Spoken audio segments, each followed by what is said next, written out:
नमस्कार, मनी गुरु की इस खास पेशकश में आप सभी का स्वागत है। मैं हूं स्वाति रायना। आप अपने पूरे वित्तीय जर्नी में यानी फाइनेंशियल जर्नी में कई तरीके के लक्ष्य सेट करते होंगे। छोटी अवधि के लक्ष्य, मीडियम टर्म लक्ष्य या फिर लंबी अवधि के लक्ष्य। अब जो लंबी अवधि के लक्ष्य होते हैं वो आमतौर पर 10 साल या फिर 10 साल से बाद के लक्ष्य होते हैं, जैसे कि आप रिटायरमेंट का लक्ष्य, बच्चों की पढ़ाई है, बच्चों की शादी है। ये कुछ लॉन्ग टर्म लक्ष्यों में से कुछ एक माने जाते हैं। अब इन लंबी अवधि के लक्ष्यों के लिए आपकी जो प्लानिंग स्ट्रैटेजी है वो भी कुछ अलग होनी चाहिए। छोटी अवधि के लक्ष्य और लंबी अवधि के लक्ष्यों में प्लानिंग में क्या फर्क होता है, कैसे एसेट क्लास में आपको निवेश करना चाहिए, इस पर हम करेंगे खास तौर पर आज चर्चा। और कुछ दर्शकों के सवालों के जवाब भी आज हम शामिल करेंगे अपने इस शो में। हमारे साथ आज शो में कौन शामिल है, सबसे पहले परिचय करा दे। प्रतिभा गिरीश हमारे साथ है, ये है फाउंडर फिनवाइज से। प्रतिभा का शो में करते हैं स्वागत। और आज के शो में क्या है खास, जरा करते हैं सबसे पहले उसकी बात। आज शो में हम खास तौर पर जानेंगे कहां करें लंबी अवधि के लक्ष्य के लिए निवेश। म्यूचुअल फंड में एसआईपी करने का क्या है फायदा, लंबी अवधि के लिए फिक्स्ड इनकम स्कीम कैसी, साथ ही लंबी अवधि में म्यूचुअल फंड या फिर स्टॉक मार्केट सही।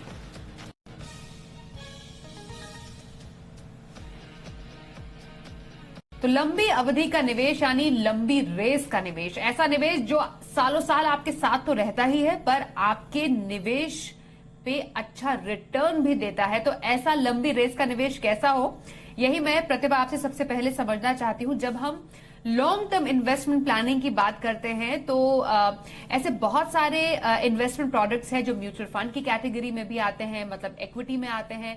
बहुत सारे इन्वेस्टमेंट प्रोडक्ट्स हैं जो कि फिक्स्ड इनकम में भी आते हैं, यानी स्मॉल सेविंग स्कीम्स में भी आते हैं, जो कि लंबी अवधि के लक्ष्यों के हिसाब से सही होते हैं। अब लोगों में कंफ्यूजन होती है कि किस तरीके के प्रोडक्ट में उन्हें निवेश करना चाहिए। तो अगर मुझे एक लॉन्ग टर्म इन्वेस्टमेंट चाहिए, अगर मैं एक 10 या 20 साल तक के निवेश का लक्ष्य अपने पास रख रही हूं, तो मेरे लिए सही जगह निवेश करने की कौन सी है? आमतौर पे असेट्स को दो विभागों में बांटा जा सकता है। एक तो है इनकम असेट्स, जहां से इनकम आए, और एक वेल्थ बिल्डिंग एसेट्स। ये जो ग्रोथ एसेट्स या वेल्थ बिल्डिंग एसेट्स है, यहाँ पे कैपिटल एप्रिसिएशन होता है, जैसे कि हम equity funds, equity, direct equity, और कुछ हद तक प्रॉपर्टी से इनकम भी आ सकता है रेंटल के तौर पे, और कैपिटल एप्रिसिएशन भी होता है। तो जब लंबी अवधि के लिए हम करते हैं इन्वेस्टमेंट्स, तो हमें वेल्थ बिल्डिंग एसेट्स या ग्रोथ एसेट्स पे ध्यान देना चाहिए। एक स्मॉल परसेंटेज फिक्स्ड एसेट्स में रह सकता है, लेकिन क्या है कि लोगों को लगता है कि इक्विटी में अगर इन्वेस्ट करेंगे तो बहुत ज्यादा रिस्क ले रहे हैं, जोखिम ज्यादा है, तो हम गारंटीड इन्वेस्टमेंट्स या फिक्स्ड रिटर्न्स वाले इन्वेस्टमेंट्स में क्यों ना इन्वेस्ट करें। तो हमें समझने की जरूरत है कि रिस्क क्या है, कि आप कैपिटल लॉस की रिस्क अगर बात कर रहे हैं तो लंबे अवधि में आपने देखा होगा, अगर आप पूरा हिस्ट्री देखेंगे तो अगर केयरफुली चोजन फंड्स है तो ये रिस्क तो बहुत ही ऑलमोस्ट जीरो हो जाता है लॉन्ग टर्म में। अगर आप ये सोच रहे हैं कि आपका इन्वेस्टमेंट्स जो आपको रिटर्न चाहिए वो नहीं मिलेगा, बाकी सब इन्वेस्टमेंट क्लास से काफी बेहतर मिलेगा ये इक्विटी इन्वेस्टमेंट्स में। तो मेरे हिसाब से जब आप लॉन्ग टर्म के लिए इन्वेस्ट करो, एनीवे ग्रेटर देन 7 years, 10 साल, 15 साल, बच्चों का एजुकेशन, रिटायरमेंट वगैरह, तो large part of your investments should be in equity. वो भले ऊपर जाए नीचे जाए, 10 साल बाद आपको कंपाउंडिंग का मैजिक वर्क होगा और बहुत अच्छा बड़ा सा रकम आपके हाथ में आएगा। इसके साथ साथ जस्ट फॉर कंफर्ट तो आपके पास मोस्ट सैलरीड एम्प्लॉयज के साथ तो ईपीएफ होगा, ईपीएफ, पीपीएफ ऐसे निवेशों में कर सकते हैं आप, और एक छोटा परसेंटेज उसमें रहना अच्छी बात होती है। अगर शॉर्ट टर्म के लिए है तो शॉर्ट टर्म के लिए इक्विटी बहुत मतलब वॉलेटाइल रहेगा। जब आपका लक्ष्य पास आ रहा है तब ऊपर नीचे अगर होता है तो तकलीफ हो जाएगा, इसलिए डेट इन्वेस्टमेंट्स ही अच्छा है शॉर्ट टर्म के लिए। तो लंबी रेस का निवेश लंबे समय में इक्विटी सही माना जाता है, बेहतर निवेश ऑप्शन है, क्योंकि छोटी अवधि में जब आप निवेश करते हैं लार्ज कैप जैसे फंड में, तो वहां पर छोटी अवधि में काफी ज्यादा वॉलेटिलिटी आपको लगेगी इक्विटी में। इसलिए जब लंबी अवधि के निवेश के बाद जब आप अपने लक्ष्य के करीब भी होते हैं तो आप बेटर रहता है कि आप डेट की तरफ शिफ्ट हो जाए। एक बहुत ही बेसिक फाइनेंशियल प्लानिंग के रूल्स हैं जो धीरे धीरे करके हम प्रतिभा से आगे शो में समझेंगे। अब कुछ टर्म्स हैं जो आपकी बात से मैंने निकाले हैं और मैं धीरे धीरे करके उस पर की उसकी बारीकियां भी आपसे, लेकिन लोगों के काम है। जब हम लॉन्ग टर्म प्लानिंग करते प्रतिभा तो म्यूचुअल फंड में एसआईपी का रूट अपनाते हैं। आपने पावर ऑफ कंपाउंडिंग की भी बात की और उसी से एक और जो टर्म निकल कर आता है वो है रुपी कॉस्ट एवरेजिंग का। ये सब ऐसी चीज है जो कि एक लॉन्ग टर्म प्लानिंग का हिस्सा होते हैं। सबसे पहले एसआईपी लॉन्ग टर्म में एक सही स्ट्रैटेजी क्यों मानी जाती है अगर हम म्यूचुअल फंड में निवेश करते हैं तो एज एन इन्वेस्टर हमें हमेशा लगता है कि जब मार्केट गिरता है तो हमें ज्यादा इन्वेस्ट करना चाहिए और जब ऊपर जाता है तो हम इन्वेस्ट ना करें। लेकिन बिहेवियर भी कुछ चीज होती है, इमोशंस भी कुछ चीज होती है, तो वो हम नहीं कर पाते। ये एसआईपी जो है वो बहुत बढ़िया स्ट्रैटेजी है कि आपने तय कर लिया कि एक फिक्स डेट में आप एक फिक्स्ड रकम, आपने पहले से सोच लिया कि आपका लक्ष्य क्या है, उसके हिसाब से कितना इन्वेस्ट करना चाहिए, ये सब आपने कैलकुलेट किया और एक फिक्स्ड तारीख फिक्स किया मंथ का 5 तारीख को इतना पैसा जाने वाला है। तो आप हर महीना डालते रहेंगे और आपको मॉनिटर नहीं करना है कि आज ऊपर है कि नीचे। जब मार्केट ऊपर रहता है तो कम यूनिट्स खरीदी जाएगी, बिकॉज एनएवी के हिसाब से डिवाइड करके कम यूनिट्स खरीदी जाएगी, और जब मार्केट्स नीचे है तो ज्यादा यूनिट्स खरीदी जाएगी। ये तो बहुत अच्छी बात है ना, सबको यही चाहिए कि जब नीचे है तो हम ज्यादा खरीदें और ऊपर है तो कम खरीदें। तो इससे आपका एवरेज कॉस्ट ऑफ परचेज कम हो जाता है और ये बहुत ही लॉन्ग टर्म के लिए अगर आप एसआईपी डाल दें और उसका वॉलेटिलिटी पे ध्यान ना दें तो ये बहुत ही अच्छा स्ट्रैटेजी है कि आप करेक्ट टाइम पे ज्यादा खरीद रहे हो और करेक्ट टाइम पे कम खरीद रहे हो। इसके वजह से आपका एवरेज कॉस्ट कम हो जाएगा और आपका रिटर्न्स ऑटोमेटिकली बढ़ जाएगा। बिल्कुल, तो आपने एसआईपी के साथ साथ इनफैक्ट रुपी कॉस्ट एवरेजिंग का भी जो अप्रोच है वो लोगों को बताया है। मतलब रुपी कॉस्ट एवरेजिंग में अगर समझे, जब भी बाजार का मूड बिगड़ता है, अभी पिछले कुछ दिनों हमने देखा बाजार में बहुत ज्यादा उतार चढ़ाव नजर आ रहा है, तो जो निवेशक है वो क्या करते हैं, अपनी एसआईपी को रोक लेते हैं, डर जाते हैं कि कहीं मेरा पैसा ना डूब जाए। तो बेसिकली जब बाजार में गिरावट है तो वो सही मौका है यूनिट्स खरीदने का, यानी एसआईपी करने का। हाँ प्रतिभा? और एक बार आपने तय कर लिया, आपने अच्छी तरह से रिसर्च वगैरह करके एसआईपी कर लिया, बाजार में उतार चढ़ाव तो होगा ही, ये कैरेक्टरिस्टिक है इसका, तो उस पर ध्यान नहीं देना है क्योंकि वो वैसे भी एसआईपी टेक केयर कर रहा है। जब मार्केट का अच्छा नहीं है तो कम खरीदी जाती है। तो आपको कुछ एक्शन नहीं लेना है, एज लॉन्ग एज कि आपने जो सोचा है फंड्स वो करेक्ट है तो उस पर लगे रहना है, and you will get huge benefits of both rupee cost averaging and compounding. Okay, और ये पावर ऑफ कंपाउंडिंग यूजुअली कहते हैं कि जब आप बहुत जल्दी निवेश की शुरुआत करते हैं, यानी अगर आपने अपने 20s में कर ली तो बहुत ही अच्छी बात है। इनफैक्ट 30s में भी थोड़ा देर से ही जागे तो आपने 30s में अपने निवेश की शुरुआत की, और अगर आपका लक्ष्य दूर है, माने 30s में अगर आप 30 साल के बाद रिटायरमेंट की प्लानिंग कर रहे हैं तो पावर ऑफ कंपाउंडिंग का बेहतरीन तरीके से फायदा मिलता है। थोड़ा सा एग्जाम्पल देकर आप इसे समझाएंगी? या तो कंपाउंडिंग क्या चीज है कि आपको ना सिर्फ आपने प्रिंसिपल जो आपने इन्वेस्ट किया उस पे आपको ग्रोथ मिलती है, आपने जो कमाया ब्याज उस पे भी आपको ग्रोथ मिलती है। तो ये मतलब ये बताने से समझ में नहीं आता, एक मैजिकल चीज होती है कि आपने थोड़े थोड़े रकम से स्टार्ट किए। जैसे आपने बताया 20s में बहुत कम लोग स्टार्ट करते हैं, लेकिन जो स्टार्ट करते हैं उनका मतलब लाइफ ही चेंज हो जाता है by the time there in 40s। Most people वो जो 30-40 में जागते हैं कि हमें इन्वेस्ट करना है, तो समय अवधि कम मिलता है कि ब्याज पे ब्याज बनाते जाए। अगर आप ये सोचोगे कि आपने 10,000 का भी एसआईपी, आप 15,000 का एसआईपी स्टार्ट किया और लॉन्ग टर्म के लिए किया तो वो करोड़ों में आपको टोटल अमाउंट मिलेगा 15 साल 20 साल के बाद। और अगर उसको बढ़ाते गए, जैसे जैसे आपका इनकम बढ़ता, आप एसआईपी बढ़ाते गए, तो पावर ऑफ कंपाउंडिंग के साथ आप जो इंक्रीज इन्वेस्टमेंट करो उसका डबल बेनिफिट होके आप बहुत जल्दी फाइनेंशियली फ्री हो सकते हो। बहुत अच्छी बात है। ओके, तो हमने एसआईपी, पावर ऑफ कंपाउंडिंग के मैजिक को समझा कि आखिरकार जब हम लॉन्ग टर्म इन्वेस्टमेंट की बात करते हैं तो कैसे ये दोनों हमारे निवेश के रेस को आगे बढ़ाने में मदद करते हैं। एक दर्शक इस वक्त हमारे साथ फोन लाइन पर है, उनका सवाल भी समझते हैं। कैलाश जाधव हमारे साथ है। कैलाश जी, बहुत स्वागत है आपका हमारे शो में। आप अपने पोर्टफोलियो से जुड़ा हुआ अपना सवाल हमसे जानना चाह रहे थे। हमारे साथ आज एक्सपर्ट प्रतिभा है, आप अपना सवाल उनसे पूछ सकते हैं। हाँ मैम, गुड इवनिंग। पूछिए सवाल। हाँ, गुड इवनिंग मैम, कैसे हो? बहुत अच्छे, आप बताइए। बिल्कुल बढ़िया है कैलाश जी, आई होप आप भी अच्छे होंगे जी। पूछिए सवाल। आई एम आल्सो फाइन और आपका प्रोग्राम रेगुलर देखता हूँ, that's why I am sending my portfolio review. ये आपकी हाँ यस मैम, आपका मेरा पोर्टफोलियो तो आपके पास होगा ही। तो मेरा just current SIP last year से चल रहा है। I am investing now 1 year ago in this mutual fund. Right, आपकी पोर्टफोलियो देख के मैं बता सकती हूँ आप मनी गुरु के रेगुलर व्यूअर है, क्योंकि आपका पोर्टफोलियो बहुत ही अच्छी तरीके से आपने चुना है। So it's congratulations to you. और आप काफी यंग लगते हो, क्योंकि आपके गोल्स सारे बहुत लॉन्ग टर्म गोल्स हैं। बहुत कम लोग यंग एज में इन्वेस्टमेंट स्टार्ट करते हैं। सब लोग आमतौर पे हम देखते हैं कस्टमर्स जब 10 साल 15 साल रहता है तब उनको लगता है कि हाँ अभी इन्वेस्टमेंट करना चाहिए। तो बताइए आपका क्वेश्चंस क्या है? मैंने आपका पोर्टफोलियो देखा है। हाँ मैम, एक्चुअली मुझे एक ये इसी पोर्टफोलियो में कुछ ज्यादा ओवरलैपिंग हो रही है, या इसमें मुझे कुछ चेंज करवाना है, और या फिर मुझे कुछ और चेंज करना है, ये जानना चाहता हूँ। जैसे मैंने बताया, जैसे पराग पारिक फ्लेक्सी कैप में मेरा 1000 जो SIP चल रहा है ना, यस, लेकिन इसमें मैंने अभी और एक SIP अमाउंट बढ़ाया है 1000 का, बिकॉज ऑफ ये फ्रेश इन्वेस्टमेंट बंद कर रहे थे ना 2 फरवरी से। Correct, that's why I am investing additional SIP also.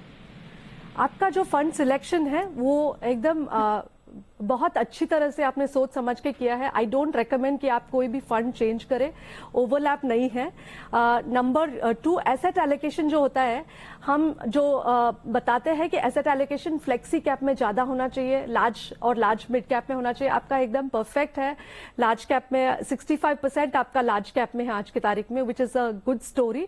तो there is no need for any change. सिर्फ ये है कि अगर आप ऐड करना चाह रहे हैं और फंड, जैसे आपने अभी पराग पारिक में इन्वेस्ट किया, तो हमारा सुझाव यही रहेगा कि और फंड्स ना ऐड करें। आपने जो ऐड किया है, जो आपका पोर्टफोलियो काफी बैलेंस्ड है, तो आपको जितना भी एक्स्ट्रा इन्वेस्टमेंट्स करते रहना है वो यही फंड्स में और बढ़ाते रहे, ये बेहतर रहेगा आपके लिए। और फंड्स ऐड करने की बिल्कुल जरूरत नहीं है। और आपका इंटरनेशनल एक्सपोजर भी आपने टेक केयर किया। पराग पारिक का एक्सेस है, तो आपका 18% इंटरनेशनल फंड्स में है, which is a very good story. Okay, in fact Pratibha, इन्होंने अपनी बेटी के लिए, इनकी बेटी है जिसके लिए ये इसके फ्यूचर की प्लानिंग कर रहे हैं हम, क्योंकि लॉन्ग टर्म प्लानिंग की हम बात कर रहे हैं, होपफुली कैलाश जी में सुन भी रहे होंगे। इन्होंने सुकन्या समृद्धि योजना में भी इन्वेस्ट किया है, और ये कह रहे हैं कि इन्हें 60 लाख रुपए चाहिए सुकन्या समृद्धि योजना में जो उन्हें इन्वेस्ट किया है 25 साल के बाद बेटी की शादी के लिए। क्योंकि हम लॉन्ग टर्म इन्वेस्टमेंट की आज बात कर रहे हैं अपने शो में, और कैलाश जी के सवाल से हमें ये समझ में आता है कि हम लॉन्ग टर्म के लिए इक्विटी के साथ साथ फिक्स इनकम स्कीम्स जो हैं, जो कि गारंटीड रिटर्न देती हैं, जिन पर एक ब्याज दर फिक्स्ड होती है, उसमें भी निवेश किया जा सकता है। लेकिन क्या इनका जो गोल है वो सुकन्या समृद्धि से पूरा हो रहा है? सुकन्या समृद्धि जैसी योजना जो है, क्या उसी से खाली एक लॉन्ग टर्म जो एक गोल है किसी का, जैसे बेटी की शादी का, उसको सिर्फ एक फिक्स इनकम स्कीम से पूरा किया जा सकता है, या थोड़ा म्यूचुअल फंड का सहारा भी इन्हें लेना चाहिए? आज की तारीख में जो सुकन्या समृद्धि है उसमें आपको 7.6% रिटर्न मिलता है। सुकन्या समृद्धि एक क्विक रिकैप गर्ल चाइल्ड के लिए है। 10 साल के कम उम्र के गर्ल चाइल्ड को सुकन्या समृद्धि में हम इन्वेस्टमेंट कर सकते हैं। ये चाइल्ड का शादी और एजुकेशन के लिए काम आता है। तो ये जो स्कीम है इसमें थोड़ा एक स्मॉल परसेंटेज डालना अच्छी बात होती है। आपने लिखा है कि 3000, पर ये नहीं लिखा कि 3000 मंथली है कि 3000 ईयरली है। बट आपका जो रकम चाहिए 60 लाख, वो काफी बड़ा रकम है। और ये जो सुकन्या समृद्धि, इसका फीचर है कि आप 15 साल तक आप इन्वेस्टमेंट करोगे। जब आप स्टार्ट करोगे 15 साल तक इन्वेस्टमेंट करोगे, और उसके बाद इन्वेस्टमेंट नहीं होगा, वो 21 ईयर्स तक ग्रो होते रहेगा। मतलब और 6 साल के लिए ग्रो होगा, और 21 ईयर्स के बाद आप निकाल सकते हैं। तो अगर आप 3,000 महीने का भी डाल रहे तो 14 से 15 लाख रुपए आपका इकट्ठा हो जाएगा। तो आपको म्यूचुअल फंड में इन्वेस्ट करना पड़ेगा। तो ये 60 लाख अगर आपका रकम है, आपका टारगेट 60 लाख है, तो आपको म्यूचुअल फंड में और पैसा इन्वेस्ट करना पड़ेगा ये गोल मीट करने के लिए। और एक बात, ये लंबी, जैसे मैंने बताया, ये लंबी अवधि के लिए, मतलब 25 इयर्स का इन्वेस्टमेंट के लिए अगर आपको ऑप्शन मिल रहा है जहां पे आपको अच्छा रिटर्न्स मिल सकता है, इससे बेटर रिटर्न मिल सकता है, तो वो आपको ले लेना चाहिए, नंबर 1। नंबर 2, ये जो सुकन्या समृद्धि में रिटर्न्स है ये फिक्स नहीं है, हर 3 महीने में रिव्यू करते आते हैं, तो कभी ऊपर होता है कभी नीचे होता है। तो अगर ये सेम रहा तो भी आपको 15 लाख ही मिलेगा अगर महीने का आप 3,000 रुपए डाल रहे हो। तो मेरा सुझाव है कि आप म्यूचुअल फंड्स में भी इन्वेस्टमेंट स्टार्ट करें उनके लिए। दूसरी, बिल्कुल, तो म्यूचुअल फंड में भी आपको इन्वेस्टमेंट करके मिक्स एंड मैच करके आपको करना पड़ेगा। सुकन्या समृद्धि जैसे हम दिखा भी रहे हैं आपको कि बहुत ही बेहतरीन योजना है सरकार की तरफ से, जिसमें आप मिनिमम 250 रुपए का निवेश भी कर सकते हैं। 1.5 लाख इसमें आप जो अधिकतम निवेश कर सकते हैं उसमें आप एटीसी का बेनिफिट भी ले सकते हैं। बहुत सारे बेनिफिट्स है सुकन्या समृद्धि योजना के। तो ये एक ऐसा इन्वेस्टमेंट ऑप्शन है जो आप लंबी अवधि के लिए जरूर इस्तेमाल कर सकते हैं, लेकिन बहुत बड़ी पूंजी इकट्ठी अगर आपको करनी है तो सुकन्या समृद्धि के साथ साथ आपको म्यूचुअल फंड का भी यहाँ पर थोड़ा सहारा लेना पड़ेगा, जैसा कि बताया प्रतिभा ने। लंबी अवधि में हम कई निवेश विकल्पों की बात यहाँ पर करते हैं, तो अगर हम नटशेल में समझे तो लॉन्ग टर्म में किसी भी निवेशक को क्या देखना चाहिए? रिटर्न देखना चाहिए, सुरक्षा देखनी चाहिए, ये दोनों में से क्या इंपॉर्टेंट है, रिस्क और रिटर्न? दोनों एक कॉइन के 2 साइड्स है, तो दोनों को ध्यान से देखना चाहिए कि रिस्क कितना ले रहे हैं, और रिस्क लेने से ही रिटर्न बनता है। बट विदाउट थिंकिंग अगर हमने रिस्क ले लिया, जरूरी नहीं है कि रिटर्न बनेगा। तो दोनों को एकदम ध्यान से देखना चाहिए। लेकिन जैसे बताया, लॉन्ग टर्म में वो जो कैपिटल लॉस का रिस्क है वो 0 हो जाता है carefully chosen equity mutual funds अगर आप चूज करोगे, और रिटर्न्स भी आपको बेहतर मिलेगा over long periods of time. मतलब ऊपर नीचे जरूर होगी, अगर आप 3 साल 4 साल के लिए अगर निवेश कर रहे हो तो ऊपर नीचे 100% होगी।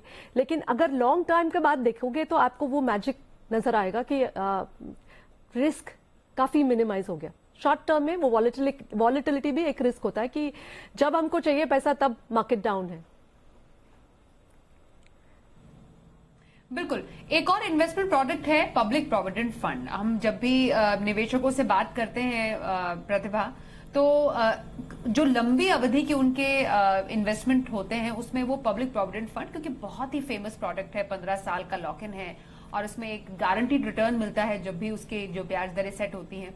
तो PPF as a long term investment scheme as compare to अगर म्यूचुअल फंड हम समझें, तो आपको इसके अपने फायदे और नुकसान क्या नजर आते हैं? पीपीएफ, जैसे मैंने बताया, नॉर्मली लॉन्ग टर्म के लिए इक्विटी करना चाहिए, but PPF is a very good scheme for many reasons. Number 1, वो लिक्विडिटी को बंद कर देता है, मतलब 15 साल तक आप उससे निकाल नहीं सकते। एक बार आपने इन्वेस्ट कर लिया तो 15 साल तक लॉक इन हो जाता है। तो ये जो काफी सारे कस्टमर्स ऐसे होते हैं, काफी सारे इन्वेस्टर्स ऐसे होते हैं जो स्मॉल अगर कुछ उनको नीड आ गई तो म्यूचुअल फंड को ब्रेक करके रिडीम करके ले लेते हैं, बट पीपीएफ में ये ऑप्शन मिलता नहीं है। और जो कंपाउंडिंग का मैजिक है वो पीपीएफ में भी चलता है।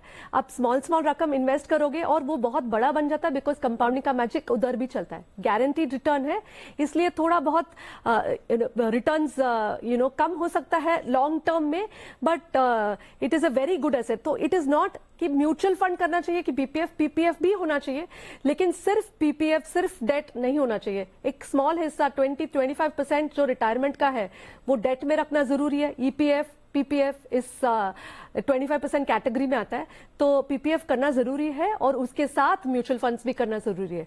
तो एक और एडवांटेज है पीपीएफ में, अगर आप डालोगे तो आपको टैक्स बेनिफिट्स भी मिल जाता है। एटीसी के अंदर आपको टैक्स बेनिफिट मिलेगा, आपको लॉक इन करता है और गारंटीड रिटर्न्स मिलते हैं, और returns has always been much better, जो मार्केट में है उससे थोड़ा बेटर ही मिलता है पीपीएफ में। सो दोनों ही अच्छे हैं, एक स्मॉल परसेंटेज में और एक काफी एग्रेसिवली करना चाहिए। बिल्कुल, एक और दर्शक हमारे साथ हैं, कोलकाता से शकील अहमद से बात करते हैं। शकील जी, बहुत स्वागत है आपका हमारे शो में। आप अपने पोर्टफोलियो से जुड़ा हुआ सवाल हमसे जानना चाह रहे थे। आप हमारे एक्सपर्ट्स प्रतिभा गिरीश से अपना सवाल पूछ सकते हैं। नमस्कार मैम, सबसे पहले मैं शुक्रगुजार हूं कि आप लोगों ने मेरा सवाल लिया। मैम, आप लोगों को देखकर ही, इस प्रोग्राम को देख के ही हमने इन्वेस्टमेंट के बारे में जो भी कुछ सीखा है और उसी के हिसाब से इन्वेस्ट किया है मैम अभी तक। मैम, मेरा उम्र 40 साल है और करेंटली मैं SBI ब्लू चिप में 3,500 रुपए, मेरा एसेट इमर्जिंग ब्लू चिप में 2,500 रुपए, कोटक फ्लेक्सी कैप में 6,000 रुपए, HDFC कैप अपॉर्चुनिटी फंड में 3,500 रुपए, कोटक इमरजेंसी इक्विटी में 2,000 रुपए, L&T इमर्जिंग बिजनेस फंड में 2,000 रुपए इन्वेस्ट कर रहा हूं। और मैंने, हेलो मैम, ये हेलो, हाँ जी, मेरी आवाज आ रही है मैम? सुन पा रहे हैं, पूछिए, बिल्कुल क्लियर। हाँ मैम, मैंने 10,000 रुपीज म्यूचुअल फंड में और इन्वेस्ट करना चाहता हूँ। इसके अलावा मैंने PPF में 10,000 रुपए और करता हूँ और मैंने 1 करोड़ रुपए का टर्म प्लान लिया हुआ है और मैंने अभी फिलहाल एक लोन लिया हुआ है जो जिसकी EMI 30,000 रुपए आएगी, वो भी 3-4 साल के बाद आएगी क्योंकि अभी तक मेरे को पोजीशन मिला नहीं है। तो मेरा गोल है मैम कि मैं 10 साल में 2 करोड़ रुपए एक्युमुलेट करना चाहता हूँ। और क्या मेरा ये जो म्यूचुअल फंड का पोर्टफोलियो है इसे मुझे रिव्यू करना है कि नहीं करना है। और मैम, मेरा एक जीवन सरल पॉलिसी है LIC की, तो वो मैं 10 साल से चला रहा हूं, तो क्या उसको मैं कंटिन्यू रखूं या उसको डिसकंटिन्यू कर दूं? बस यही सवाल है मेरे में। नंबर 1 तो आपका जो परसेंटेज, शकील जी, प्रतिभा जिससे पहले जवाब दे, बिल्कुल शकील जी, 10 साल में आपको रिटायरमेंट के लिए भी कॉर्पस चाहिए और बच्चे की हायर एजुकेशन के लिए भी आपको कॉर्पस चाहिए, दोनों के लिए 10 साल ही आपका गोल है? Yes ma'am. जी प्रतिभा बताइए। तो नंबर 1 जो है कि आप जो परसेंटेज ऑफ आपका इनकम का परसेंटेज जो सेव कर रहे हो वो काफी हाई है। 30% आप कर रहे हो और आप बता रहे हो कि आप EMI भी पे करोगे और SIP को बढ़ाओगे भी, तो ये बहुत अच्छी बात है कि आप सेव ज्यादा कर रहे हो। इससे 2 फायदा है, एक तो रकम बढ़ेगा, दूसरा आपका खर्चा कम रहेगा बिकॉज आप इनकम आते ही इन्वेस्ट कर दोगे, तो आपको जो बचा कुचा है उसमें आप एक्सपेंसेस करोगे, तो बहुत बहुत बढ़िया बात है। जहां तक आपका पोर्टफोलियो का सवाल है, पोर्टफोलियो ज्यादा तक मिड कैप हैवी है। मतलब आपके पोर्टफोलियो में 48% मिड कैप है और 12% स्मॉल कैप है। मतलब तो इसको थोड़ा बैलेंस करने की जरूरत है। जो आपका फंड सिलेक्शन अच्छा है, लेकिन मेरे हिसाब से इसको बैलेंस करने के लिए जो कोटक फ्लेक्सी कैप है उसका ट्रैक रिकॉर्ड तो बहुत बढ़िया रहा है, लेकिन आप अपने निवेश का जो 30% है वो एक ही फंड में डाल रहे हो कोटक में, तो मेरा सुझाव है कि आप उसका SIP 3,000 से कम कर दो। वो जो 3,000 है वो PPFS पराग पारेख के फ्लेक्सी कैप फंड में डालो और HDFC मिड कैप में जो आप 3,500 कर रहे हो उसको 2,000 से कम कर दो और एक्सिस ग्रोथ अपॉर्चुनिटीज में आप ये 2,000 का निवेश कर सकते हैं। तो आपका बैलेंस हो जाएगा और इंटरनेशनल एक्सपोजर भी मिल जाएगा, क्योंकि पराग पारेख और एक्सिस दोनों में से आपको इंटरनेशनल एक्सपोजर भी मिल सकता है। और L&T फंड जहां तक है उसका रिकॉर्ड तो अच्छा है, लेकिन थोड़ा उतार चढ़ाव ज्यादा है। अगर आपको उतार चढ़ाव कम चाहिए तो आप एक्सिस स्मॉल कैप फंड को कंसिडर कर सकते हो।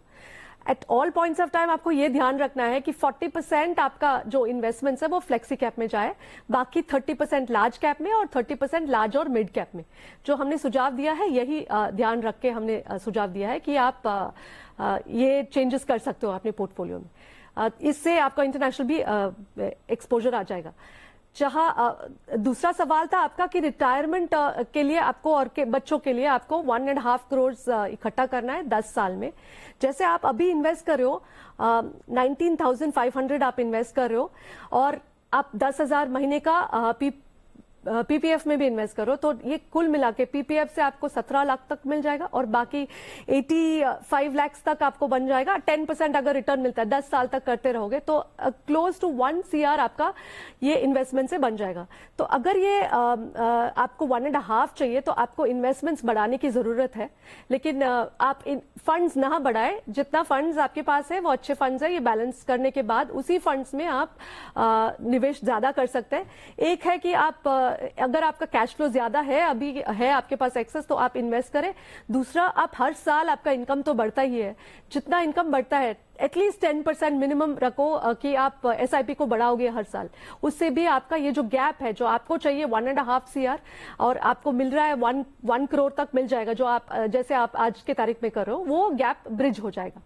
और आपने इंश्योरेंस, आपने बताया कि आपने 1 करोड़ का टर्म इंश्योरेंस लिया, वो बहुत अच्छी बात है। ये रिस्क मिटिगेशन तो सबको करना चाहिए। और जो आपने पॉलिसी लिया हुआ है वो एक ट्रेडिशनल पॉलिसी है। आमतौर पे जो ट्रेडिशनल पॉलिसी है उसमें 4 से 5% रिटर्न आता है, और बहुत अच्छा किया तो भी 6% का रिटर्न आता है। क्योंकि आपने बताया है कि आप 10 साल से इन्वेस्ट कर रहे हो, तो मेरा सुझाव ये है कि आप इसका सरेंडर वैल्यू चेक करें कि क्या है उसका सरेंडर वैल्यू, और उसके बाद उस पे आप डिसीजन ले सकते हैं कि आपको ये 5% रिटर्न्स वाला प्रोडक्ट में रहना है, कि कितना आपका सरेंडर वैल्यू की वजह से नुकसान हो रहा है, या फिर आप उसको निकाल के म्यूचुअल फंड में, वही आपके एग्जिस्टिंग म्यूचुअल फंड में आप टॉप अप करना चाहोगे। बिल्कुल। तो लंबी रेस के निवेश के इनफैक्ट 2 सवाल हमारे पास दर्शकों के भी आए, और हमें समझ में आ रहा है, और बहुत हम खुश हैं एक्चुअली प्रतिभा कि आप भी जिस तरीके से निवेशकों को बताती हैं और हम जिस तरीके से कोशिश कर रहे हैं दर्शकों को बताने की, लोग काफी ज्यादा उत्साहित भी हो रहे हैं, प्रेरित हो रहे हैं निवेश करने के लिए, और उनका जो पोर्टफोलियो है वो एक तरीके से बताता है कि हाँ, वो सही जगह पर सही फैसला ले रहे हैं। उसके लिए आप सभी को बहुत बहुत बधाई हो, और बहुत धन्यवाद आपका प्रतिभा, आप हमारे साथ मनी गुरु में आज शामिल हुई।